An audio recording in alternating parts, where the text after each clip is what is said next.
Are you in the middle of dealing with something big, a big dramatic change, or have you had one recently? Are you worried about one coming up? Well, we've got a surefire way to deal with big dramatic changes, and we've certainly had to use it in the last little bit. I'll tell you more about that in just a second.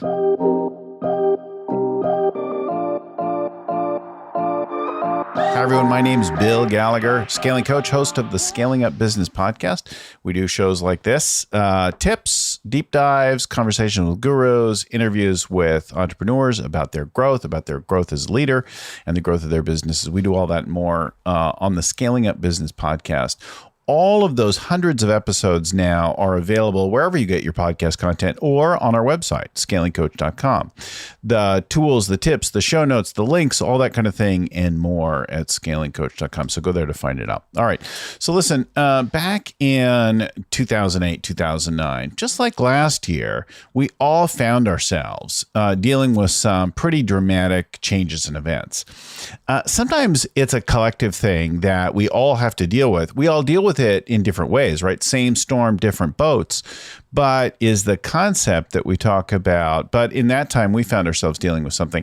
And two things I used for that are good for situations like this. They were great also in 2020 as we dealt with the global pandemic and the dramatic shifts.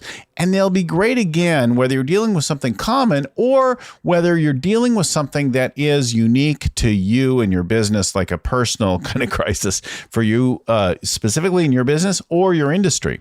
The first thing that we've got to do is triage the situation, right? Cut costs, buy some time, buy some breathing room. And that often means dramatic costs, shedding lines of business, preserving cash, holding on to kind of the egg or the core of the business. Sometimes there's some work to do to give yourself some room. The next thing, though, that we do, that we use it every year with our teams that we're coaching and scaling up. We also use it in times of dramatic shift and change. And that is our SWT, or our SWET tool.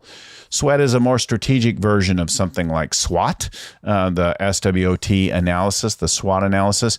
SWT focuses more on the trends piece. So what are the core strengths? What are the core weaknesses of the company? The ones that aren't going to change over time. We want to distill that down to the top 5 or so of things. So we want to distill out those top 5 or 6 things that are the core strengths and weaknesses. That's fine. That's similar to before, but these are the unchanging things. Then we want to look exhaustively at trends.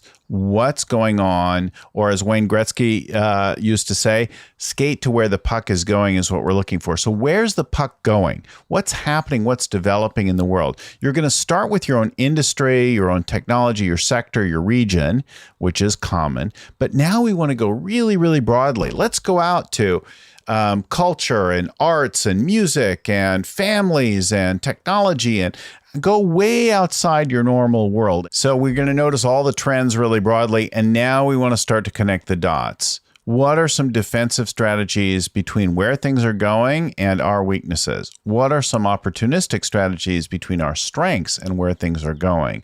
We're going to have great insights for differentiation, novel business practices, new approaches when we look at the SWT. Now, it may take you a little while. We may want to dwell on it, allow it to show up. But this is the way to deal with this. After you've set aside, you've given yourself some breathing room, these are the opportunities for the small and large pivots and the adjustments. And if you'll do this, you will find not just survival, but thriving in the face of change and chaos and drama.